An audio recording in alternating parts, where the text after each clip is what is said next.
वेळ कमी, लाभार्थी जास्त. लाडकी बहीण योजनेच्या अंमलबजावणीसाठी सरकारची अशी आयडिया. राज्य सरकारच्या महिला व बालविकास मंत्रालयाअंतर्गत मुख्यमंत्री माझी लाडकी बहीण योजनेची अंमलबजावणी होत आहे. राज्य सरकारकडून मुख्यमंत्री माझी लाडकी बहीण योजनेसाठी महिलांकडून कागदपत्रांची पूर्तता करण्यात येत आहे. ऑनलाईन आणि ऑफलाईन दोन्ही पद्धतीने महिलांकडून फॉर्म भरून घेतले जात आहेत.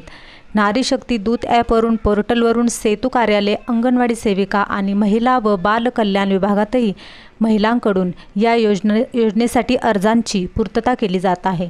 मात्र लाभार्थी महिलांची माहिती मिळवणे आणि तिची खात्री करणे तुलनात्मकदृष्ट्या सोपे आहे, कारण ती अन्य योजनांचा निधी वितरित करण्यासाठी वेळोवेळी वापरलेली आहे. त्यामुळे लाडकी बहीण योजनेसाठी जुनीच आकडेवारी वापरण्याच्या हालचाली राज्य सरकारकडून सुरू असल्याची माहिती आहे. दरम्यान आगामी विधानसभा निवडणुकीच्या पार्श्वभूमीवर महायुती सरकारने मुख्यमंत्री माझी लाडकी बहीण योजना लागू केली असून पात्र महिलांना दरमहा 1,500 रुपये देण्यात येणार आहेत.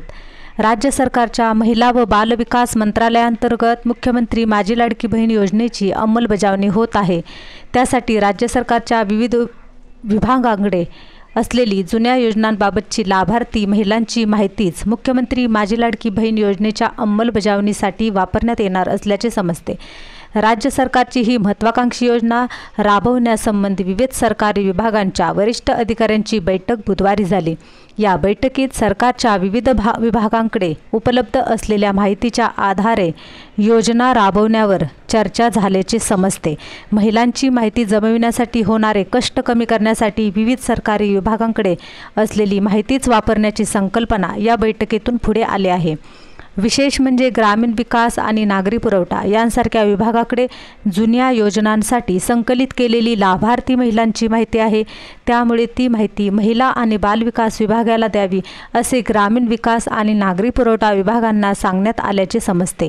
महिला आणि बालविकास विभागाला विविध विभागांनी दिलेली माहिती, लाभार्थी महिलांची बँक खाती आणि अन्य तपशील संकलित करून तो माहिती तंत्रज्ञान विभागाला देण्यात येईल. नव्या माहितीचे संकलन आव्हानात्मक. विविध विभागाकडे असलेली लाभार्थी महिलांची माहिती मिळवणे आणि तिची खात्री करणे तुलनात्मकदृष्ट्या सोपे आहे, कारण ती अन्य योजनांचा निधी वितरित करण्यासाठी वेळोवेळी वापरलेली आहे. त्यामुळेच लाडकी बहीण योजनेचा लाभ घेण्यासाठी महिलांनी दिलेली माहिती संकलित करणे आव्हानात्मक काम आहे, असे महिला आणि बालविकास विभागाच्या अधिकाऱ्यांचे म्हणणे आहे. अंमलबजावणी सुरू.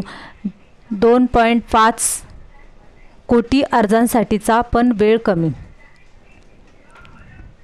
या योजनेचा लाभ घेण्यासाठी अर्ज मोबाईल ॲपद्वारे तसेच प्रत्यक्ष भरला जाऊ शकतो, परंतु या अर्जाद्वारे संकलित होणाऱ्या माहितीची छाननी आणि पडताळणी करणे आवश्यक आहे. मात्र 2.5 कोटींपेक्षा जास्त महिलांना याचा थेट लाभ होणार असल्याने हे एक मोठे काम असून त्यासाठी असलेला वेळ अपुरा आहे. त्यामुळे ही संकल्पना पुढे आल्याची माहिती आहे. दरम्यान राज्य सरकारने 15 ऑगस्ट रोजी महिलांना या योजनेचा पहिला हप्ता त्यांच्या बँक खात्यात जमा होईल असे सांगितले आहे. त्यामुळे योजना घोषित केल्यापासून या योजनेतील लाभार्थी महिलांची माहिती जमवणे, त्या अर्जाची छाननी करणे आणि पडताळणी करून लाभार्थी महिलांना लाभ देणे यासाठी सध्याचा कालावधी कमी आहे. त्यामुळे जुन्या माहितीच्या आधारेच महिलांची माहिती गोळा करून लाभ देण्याचा विचार शासकीय स्तरावर सुरू आहे.